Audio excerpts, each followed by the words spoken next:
The NATO Cooperative Cyber Defence Centre of Excellence, based in Tallinn, Estonia, here behind me, is a think tank, a knowledge hub and a training centre serving NATO and the allies in all things cyber, dealing with an applied analysis, research and development, as well as trainings and exercises. Among those, LockShields, the largest live-fire cyber defence technical exercise in the world, and also publishing original research, including the Tallinn Manual on the applicability of international law to cyber warfare. The uniqueness of the centre consists of the fact that we cover the full spectrum.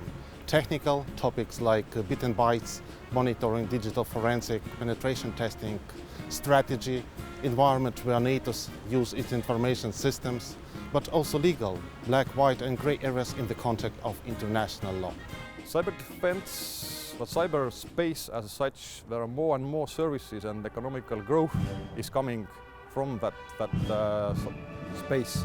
So if it's so important, you need to protect it. The Centre is a unique institution in being at the forefront of what NATO is doing, being at the forefront of a discussion on the cyber aspects of security and defence in nowadays world. This is the best team in cyber.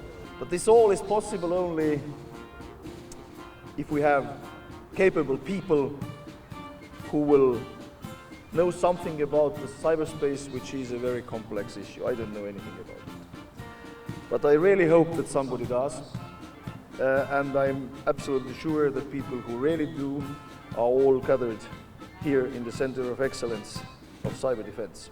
Estonia is really at the very cutting edge of e-governance, cyber services. We rely on our everyday work on cyber. This is something what you cannot touch, but that can touch you. Colonel Artur Suzik of the Estonian Defence Forces has been the director of the NATO Cooperative Cyber Defence Centre of Excellence for the last 3 years, during which time the centre has grown immensely. The size of the exercises, of the trainings, as well as the quality and amount of original research published has seen incredible growth. Today he's passing the position and the flag of the centre on to Mr. Sven Sakkov, who previously has served as the Undersecretary of the Estonian Ministry of Defence. Colonel Suzik, who took over the lead of the centre now 3 years ago, brought in a military expertise. He was serving as a commander of our signal battalion, the same facility. He was serving as a chief of our J6 department and gathered lots of good knowledge about the area from the NATO staffs he worked before he became the commander of the centre. And during his time, we have seen a growth of the centre.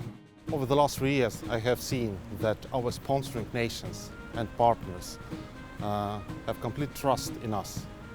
The fact that we started with 7 nations back in 2008, and now the centre grows to 14 sponsoring nations and 1 partner confirmed that.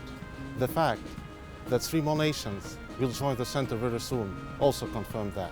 So I think that the centre has been very successful in developing cyber defence for NATO and for our sponsoring nations. So I welcome Sven. He will be the first not military commander under my command.